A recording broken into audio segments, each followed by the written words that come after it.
మొయినుద్దీన్ గారు, అది ఇప్పుడు వాళ్ళు రెగ్యులర్ ఎంప్లాయీస్ కాదు. మరి మీ ప్రభుత్వంలో ఏమన్నా వేసవసాల వల్ల కూడా వాళ్ళకి ఏమైనా వేతనాలు ఇచ్చారా? ఇస్తే కనుక చెప్పండి. ఇచ్చుంటే కనుక వీళ్ళు కూడా ఖచ్చితంగా ఇవ్వాల్సిన బాధ్యత ఉంటుంది. అది మానవతా కోణంలో కూడా ఆలోచించవచ్చు. మీరు బకాయిలు అంటే బకాయిలుగా కాదు, అది ఆల్రెడీ స్కూల్స్ రన్ అయినంత వరకు కూడా ఇచ్చామంటున్నారు. ఇకపోతే when it comes to kitchens కూడా మీరు మీ నాయకుడు సొంత జిల్లా కడప జిల్లాలోనే కదా పైలట్ ప్రాజెక్ట్ కింద ఆ రకంగా మెకనైజేషన్తో ఇప్పుడు స్కూల్లో జరిగే ఈ భోజన కార్యక్రమాలు కానీ లేకపోతే ఈ వసతి గృహాల్లో అన్నీ కూడా ఎక్కడ చూసినా కంప్లైంట్లు ఉంటాయి.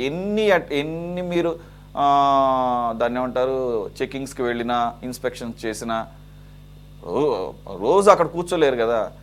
కాబట్టి దీనికి ఒకటే మార్గం, ఎలా అయితే సీసీటీవీ కెమెరాల ద్వారా ఒక పర్యవేక్షణ ఉంటుందో అలాగే ఒక మెషిన్స్ ద్వారా కూడా ఇప్పుడు అన్నిట్లోకి మెషిన్స్ వచ్చేసినాయి కదా, ఫుడ్ తయారీలో కూడా ఆ రకంగా ఒక క్రమ పద్ధతిలో పిల్లలకు ఉపయోగపడేటట్టుగా చేస్తున్నప్పుడు మీ సూచనలు ఏమంటే చెప్పండి. ప్రతిదాన్ని ఎందుకు వివాదం చేయాల్సిన అవసరం ఏముంది? ఏమంటారు? సురేష్ సార్, ఈ స్మార్ట్ కిచెన్స్ గురించి చెప్పే ఒక మాట చెప్తాను. 45,000 స్కూళ్లను నాడు నేడు ద్వారా అభివృద్ధి చేస్తే, అక్కడ సిబిఎస్ఈ సిలబస్ తీసుకొస్తే, అక్కడ టోఫెల్ తీసేస్తే దాన్ని రద్దు చేసింది ఎవరు సార్? ఇదే నారా లోకేష్ కాదా? అంటే నారా లోకేష్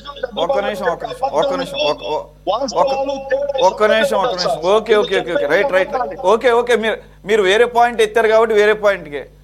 సిబిఎస్ఈ కానీ ఇంగ్లీష్ మీడియంలో కానీ చెప్పడానికి తగ్గ అక్కడ టీచర్లు ఉన్నారు? అసలు సిబిఎస్ఈ సిలబస్ ఎలా ఉంటుందో మీకు తెలుసు?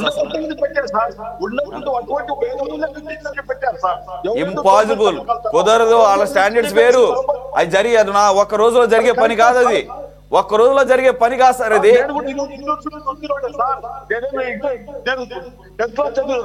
పవన్ కళ్యాణ్ నేను యూనివర్సిటీ నుంచి వచ్చిన వాడిని. నేను కూడా యూనివర్సిటీ ప్రపంచమంతా కలిసింది యూనివర్సిటీ.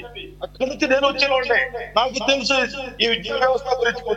చంద్రబాబు గారు లోకేష్ గారు చెప్పేది అబద్ధాలే.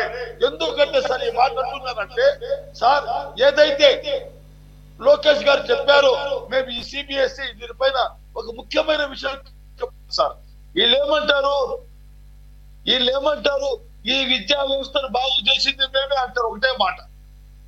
ఏదైతే ఫీజు రీఎంబర్స్మెంట్ 2023-24 ఒక్క రూపాయి ఇవ్వలేదు, 23, 24, 25 ఒక్క రూపాయి ఇవ్వలేదు, 25లో కొంతమందికి ఇచ్చారు కొత్తగా జాయిన్ అయిన వాళ్ళకు, 26లో కొంతమందికి ఇచ్చారు. అంటే 23, 24, 25 వాళ్ళు విద్యార్థులు కాదా? వాళ్ళు పేదవాళ్ళు కాదా? వాళ్ళకి ఇంతవరకు సర్టిఫికెట్ రాక వాళ్ళ ఉద్యోగాల అవకాశం లేకుండా పోయి ఇది వాళ్ళకు నమ్మకం ద్రోహం చేసినట్టు కదా ఈ ముఖ్యమంత్రి. మళ్ళీ తర్వాత చర్చిద్దాము, ఇప్పుడు అంత టైం లేదు. ఇప్పుడు పిల్లల మధ్యాహ్నం భోజనానికి పరిమితం అవుదాం. పిల్లల మధ్యాహ్న భోజనానికి పరిమితం అవుదాం. వాటి గురించి మధ్యాహ్న భోజనం దాదాపు 85,000 నుంచి 90,000 మంది దాకా ఉన్నారు సార్ ఈరోజు. ఇది మధ్యాహ్న భోజనం పనిచేసే వాళ్ళు. దీంట్లో స్మార్ట్ కిచెన్ తెచ్చి పెట్టేసి కుక్కలు తెచ్చుకుని వాటి మీద పర్మిషన్ వస్తారు సార్. ఆ కుక్కలు ఐటీడీపీ వాళ్ళ కోసమే ఈ పని సార్. ఈ స్మార్ట్ కిచెన్స్ అనేది ఐటీడీపీ వాళ్ళను భర్తీ చేసేదానికి, ఇతరులు నోర్లు కొట్టేదానికి ఈ పని చేస్తున్నారు. ఎందుకంటే ఇంత ముందు ఒక టీడీపీ హత్య జరిగితే వాళ్ళ కుమారుడు ఉద్యోగం, శాశ్వత ఉద్యోగం ఇచ్చారు, ప్రభుత్వ ఉద్యోగం. ఓకే, మీరు ఒక మంచి పాయింట్ హైలైట్ చేశారు కదా. సో మొత్తానికి ఇది ఎంప్లాయ్మెంట్ చేసుకోవడానికి కోసం పార్టీ వాళ్ళని అకామిడేట్ చేసుకోవడం కోసం అనమాట. ఎలా అయితే మీరు ఏపీఎస్ఎఫ్ఎల్లో పెట్టారే 200 లోపు ఉన్నటువంటి ఎంప్లాయీస్ని 1200 మంది పైగా ఎంప్లాయీస్ ఆఫీసులకు రాకుండా ఎక్కడ పని చేస్తున్నారో తెలియకుండా ఎక్కడో డ్రైవర్లు గాను, వైసీపీ నాయకులకి డ్రైవర్లు గాను, లేకపోతే కిచెన్లో వంట మనుషులు గాను ఉన్న వాళ్ళందరికీ మీరు ఏపీఎస్ఎఫ్ఎల్లో ఎంప్లాయ్మెంట్ ఎక్స్చేంజ్ కల్పించారు కదా. 100 పైచీలకు ఉన్నటువంటి స్టాఫ్ని 1200కి తీసుకెళ్ళి 10 లక్షల కనెక్షన్ని 4 లక్షలకి తీసుకొచ్చారు కదా కిందకి. ఎందుకంటే నేను ఆ కనెక్షన్ వాడుతున్నాను కాబట్టి నాకు ఫస్ట్ హ్యాండ్ ఇన్ఫర్మేషన్ ఉంటుంది, ఫస్ట్ హ్యాండ్ ఎక్స్పీరియన్స్ ఉంది. నాకు తెలుసు. ఫ్రమ్ ద డే 1 నుంచి నేను వాడుతున్నాను. విజయవాడలో పైలట్ ప్రాజెక్టు మా ఏరియాలోనే రూరల్ ఏరియాలో స్టార్ట్ చేశారు. నన్ను ఇది అప్పుడు చంద్రబాబు నాయుడు గారు గవర్నమెంట్లో ఉన్నప్పటి నుంచి ఈ రోజు వరకు కూడా నేను వాడుతున్నాను. ఎప్పుడు ఎలాంటి సర్వీస్ నేను ఎక్స్పీరియన్స్ చేశాను. ఎప్పుడు ఎంతెంత రేట్లు ఉన్నాయో కూడా నాకు బాగా తెలుసు. ఆ తర్వాత జర్నలిస్ట్గా కాబట్టి అనేక డిబేట్లు చేశాము.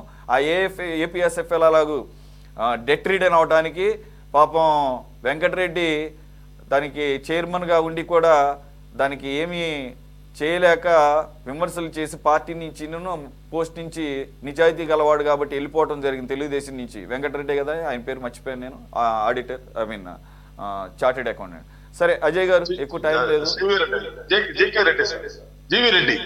జీవీ రెడ్డి, అదే వెంకటరెడ్డి, జి వెంకటరెడ్డి కదా. జి వెంకటరెడ్డి. రైట్ అజయ్ గారు.